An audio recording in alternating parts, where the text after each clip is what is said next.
Magandang araw mga idol, for today's video ay ipagpapatuloy natin ang pag-repair ng ilaw dito sa perimeter. Ito nga pala mga idol, ang video kung saan ay ipagpapatuloy natin ang pagkakabit ng ilaw na inayos ko.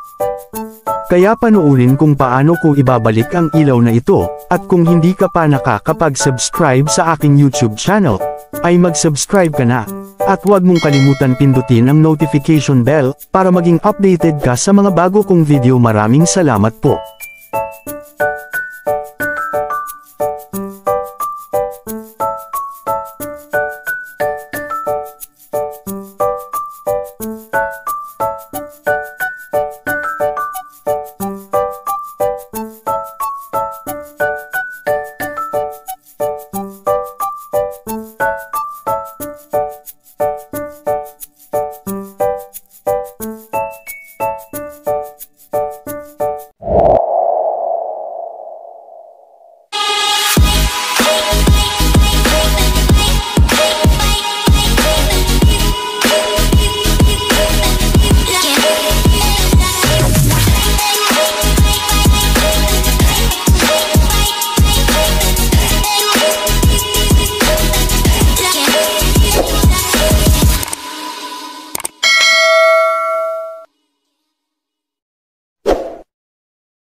So yan guys, simulan nating i-repair itong ilaw na to, yung binaklas natin doon sa perimeter.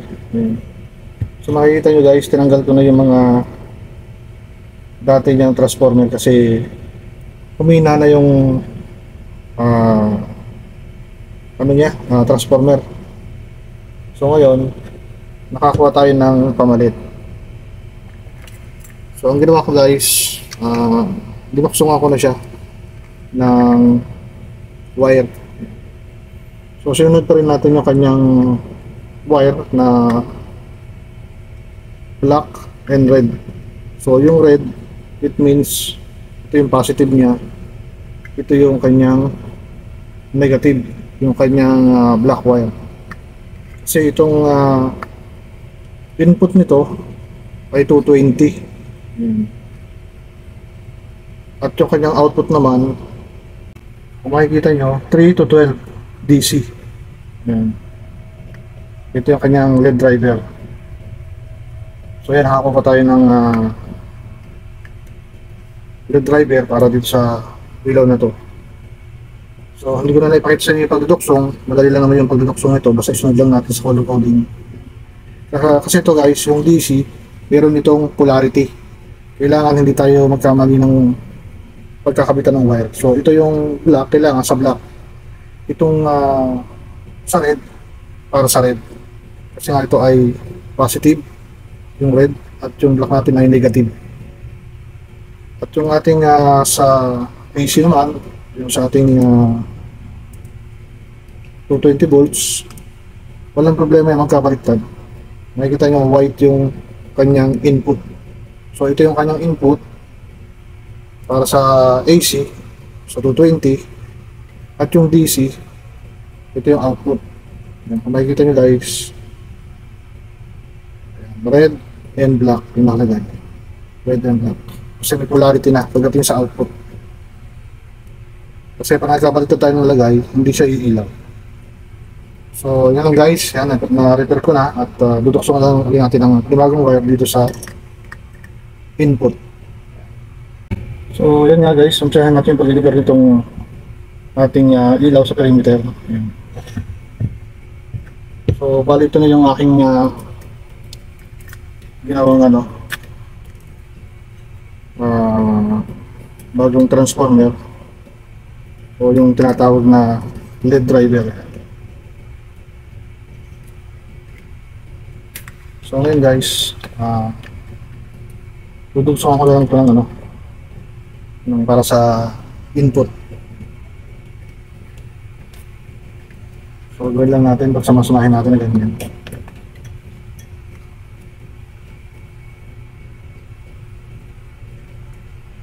Tapos lagyan natin ng tape.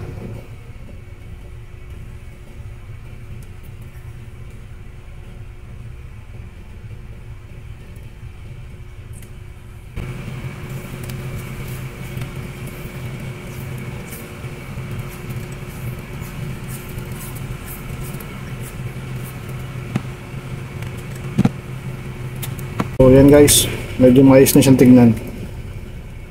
So lagyan na natin ang wire dito. So pagsamasamahin lang natin yan. Yan. Yung wire niya rito, bali ito naging line 1 at saka line 2. Yung line 1, pagsamasamahin natin yung line 1 ito. Unahan natin yung line 1 para hindi kayo malito. Ito na yung line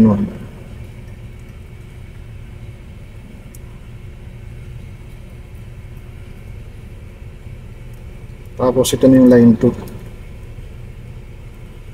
So bali magkaka-partner yan. So paghihiwalay lang natin yung neutral at saka yung kanyang line 1. So ito yung line 1. Ito yung naman yung kanyang neutral. So ito yung dun sa hindi pa kabisado yung pag-electrical.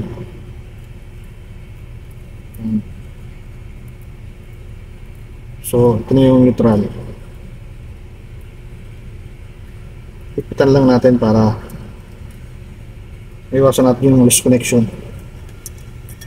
So duksong na natin.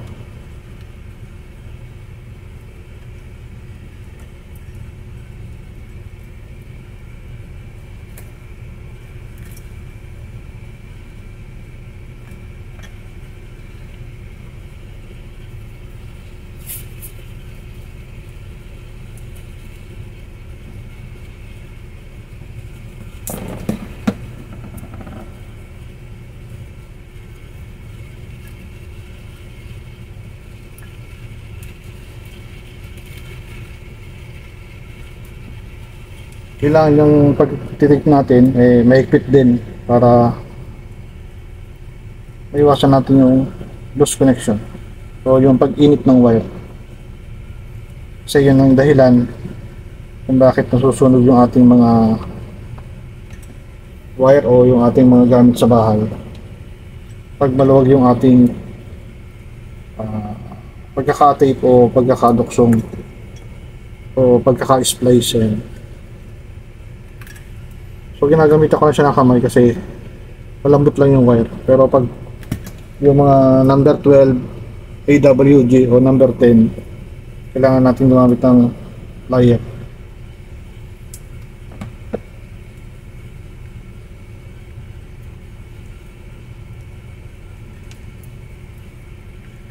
So guys, ito yung para sa kanyang neutral.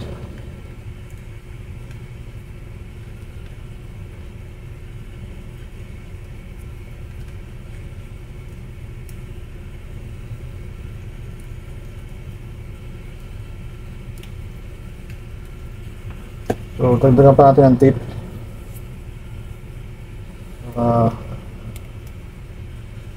Safety.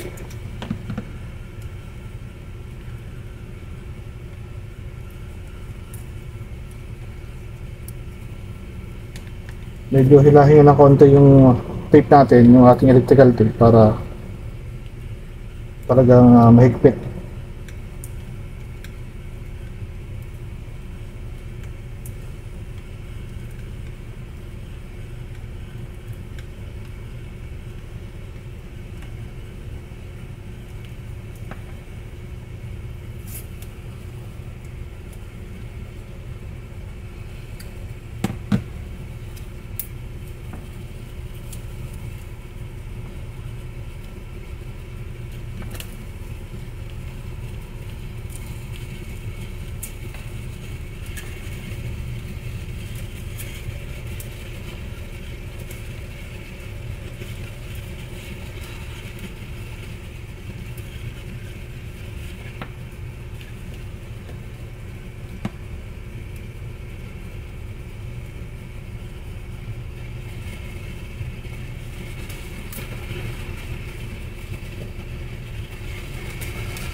So, okay na guys yung ating i-prepare na na LED driver. So, yan. So ngayon, kakabit ko na lang dito sa kanyang ilaw.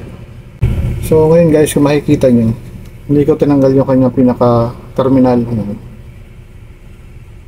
Bali, tinutusok lang natin siya. Meron siyang pin. Ayan. So ito yung male. Ayan. Ito yung female. Ito. So ngayon, dudukson lang natin.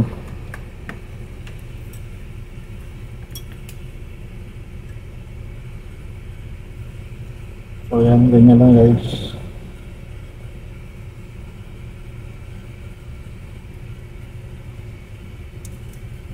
Ayan. Tapos itong siya.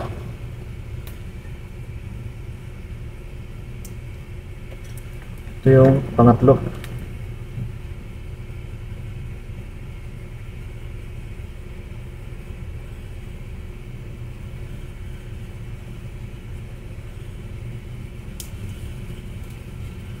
So yan. Pwede natin siyang testingin.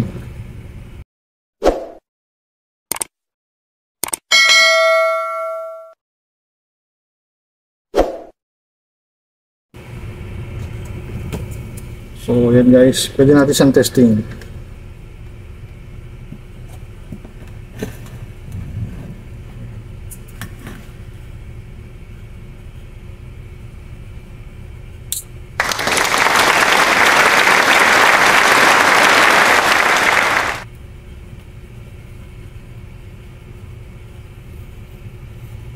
So yan, tingnan nyo guys, umilaw na ulit siya at hindi na siya nagbi-blink. So, okay na guys. Tapos itong isa, bali nagawa ko na rin siya.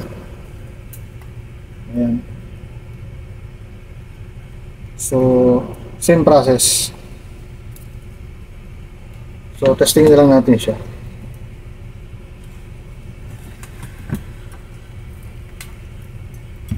Kasi hindi ko na pinakita sa inyo yung pag-repair nitong isa kasi parehas lang din naman ng proseso. So, testing na lang din natin.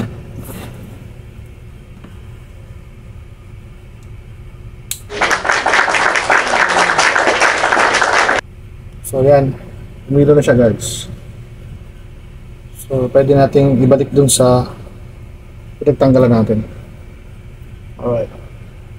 Ang galing! Ang galing! At ngayon nga mga idol, ay ibabalik ko na uli itong mga ilaw na ginawa natin dito sa perimeter, at pinas forward ko na upang hindi na humaba ang ating video.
So yan guys, tapos na natin yung isa. Yan. So naikabit na natin. So susunod naman natin yung doon sa kabila. So bago pa tayo abutin ng init dito, ikakabit ko na yung isang piraso pa ron. Alright.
So yan nga guys, at natapos na natin yung trabaho dito.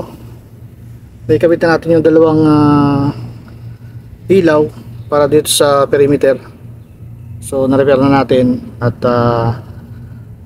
time check tayo ngayon ay 10:22 na ng umaga. So narito naman tayo sa harapan ng bahay o nasa labas. So hindi tayo nagmamadali. So maganda yung katrabaho natin ngayon dahil hindi tayo nag-iisip na baka mamaya magising na yung amo natin at makita tayo. So dahil dito nga tayo nagtrabaho sa labas o sa harapan ng bahay niya, although loob pa rin to na kanya compound. At yun nga guys, at naayos na natin nang wala tayong ibang iniisip. Dahil mahirap kasi yung nagtatrabaho tayo na minamadali natin dahil ang kakalabasan nun pag hindi back job o supply dahil sa pagmamadali natin ay uulitin talaga natin yung trabaho. Kaya maganda rito na sa area na to wala tayong iniisip na baka makita tayo at magising na yung amo natin. So yun lang guys, dito nga tapusin tong video na to. At kung umabot sa video na to, maraming salamat sa iyong panonood. At see you to my next vlog. This is Richard Bix TV and peace out.